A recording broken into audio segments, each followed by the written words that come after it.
Hi, my people. Okay, so I was supposed to do a recipe yesterday, but if you live in Utah, you know what happened. We had a little earthquake. I live in Spanish Fork, Utah. We didn't really feel it that much, but it just seemed like the world was a little crazy yesterday. So it kind of threw me off. Lisa had went to get her hair done to a friend, only one person in the place with her.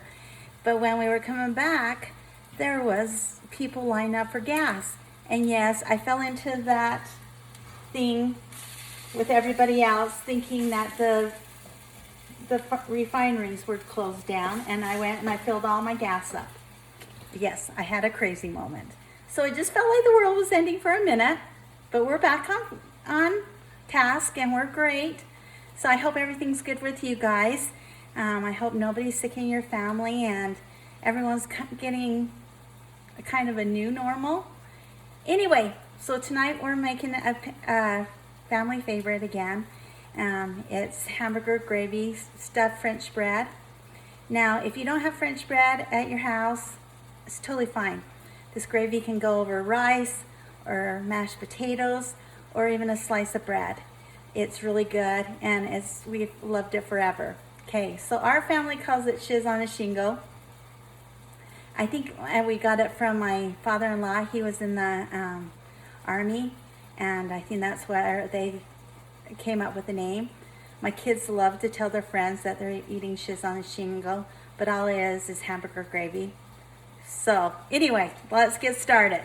So I started browning my hamburger, and this is a little different angle, I know, but it's the only one I have. And it's a pound of hamburger and a half an onion diced, and it's just cooking. And then I have my French bread, which you can't even see. Let's turn that down. My French bread, which I don't know where my knife went now. You can fill your French bread with anything you want, but we've always done this, and there's my knife on the side because I don't know what I'm doing. So just cut oblong shape of this, but you don't want to go all the way to the bottom because you don't want it to leak out. And then you're just pulling this out like this. Preheat your oven to 350. I forgot to tell you that. That's if you're doing the French bread. If you're not, you'll be fine. I always pull out some of the bread because it makes it so you have a better vessel for your stuff. So it looks like that right now. So I'm going to set that to the side. We're still browning our gravy, our hamburger. And you just want to do it as, you know, you got to have it brown all the way. So I've been working on our vlog today about things for Easter. And since we've had all these crazy things going on, I have been searching for great things for Easter. Because don't you think that we need to have a really fun Easter this year?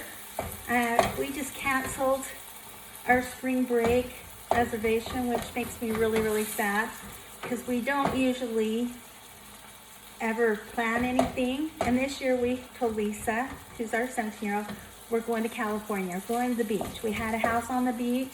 We never do that. We were so excited. But it just doesn't look like it's going to turn out because we had a reservation in Vegas and they actually canceled their reservation for us, which I've never had that happen before. It was a little different. Okay, so my hamburger is brown right now. I'm gonna quickly just drain it. So take a pause, take a taste of your Diet Coke while I'm doing this. You don't want the grease in it because if you have the grease in it, then it's gonna make your gravy greasy.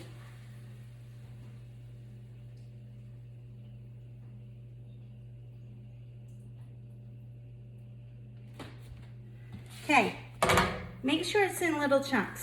It makes it so much better if it's in little chunks. So I have that. I have the half an onion, like I told you before. Now I'm gonna get 1/4 of a cup of flour. And I'm just gonna drizzle it on my meat. Now I learned this cute little trick from my son Ben, and it's such a nicer way than trying to stir up your roux for your gravy. This is just so good. Just make sure all your meat is covered and the flour is just kind of married into the meat and the veggies. Okay, so now I'm gonna take a cup of chicken broth. I know with beef, we're doing chicken broth. It just kind of gives it a different flavor. But if you don't have that and you have vegetable broth or a beef broth, that's just fine too. And we're putting that in there. Just kind of stir it around and make sure and turn up your heat. I was like browning my meat on a medium heat, and now I'm turning it up because to thicken your flour, you need to have that heat and you need to have your gravy boil to do it. Now I'm doing a cup of heavy cream because we've had a lot of cream lately with Mike doing keto and stuff. But you can substitute more chicken broth, or you can do milk, or you can even do half and half, or you could put a yogurt in it, some plain yogurt with it. Just something with that texture. Now salt and pepper it to taste. My family kind of really likes their salt. We blame it on my grandma Ange. She loved her salt. We used to tease her that she would just make a big mound of salt and eat it. And that's how my son is, Ben. And so we kind of, when he was on his LDS mission, we sent him packets of salt because, as a joke, but we also knew he would use them. Okay, so you're gonna wanna get this up to a boil so that your gravy will thicken. And it doesn't really take that long. And if you want it thicker, put a little bit more flour. I would just suggest maybe 1 or 2 tablespoons more because you don't want it so thick that it's paste. And if you like it thinner, put a little bit more chicken broth in or the milk, depending on the flavor you want. Mine's not really boiling that fast. It's just a good variation either way you want it. Now, this is going to be really entertaining for me to put this in here. Okay, so let me show you my gravy. I don't know if you can see that. Now I'm going to pour it into this. Please don't make fun of me if I make a mess, because I do seem to make really good food, but I seem to make a mess. Okay, and just kind of spread it out because you want the whole inside to be full.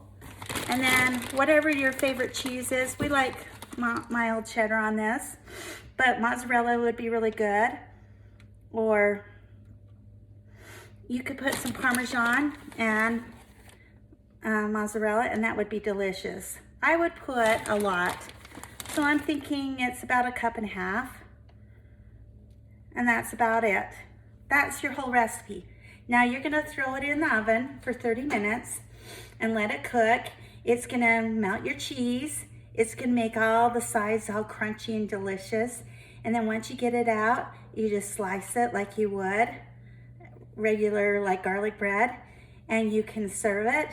I mean, it's great with like a salad on the side or whatever you have in your pantry. If you have corn or peas, or if you have any fresh vegetables like broccoli, you could roast them on the level above this, and that would be so delicious. Anyway, this is great. So you had 1 pound of hamburger, half an onion, salt and pepper to taste, 1/4 of a cup of flour, a cup of chicken broth or vegetable broth, whatever you have, a cup of heavy cream or milk, and this is great over bread, rice, potatoes. Your kids will love it. Trust me. Okay, this is a recipe from your pantry. We'll see you tomorrow.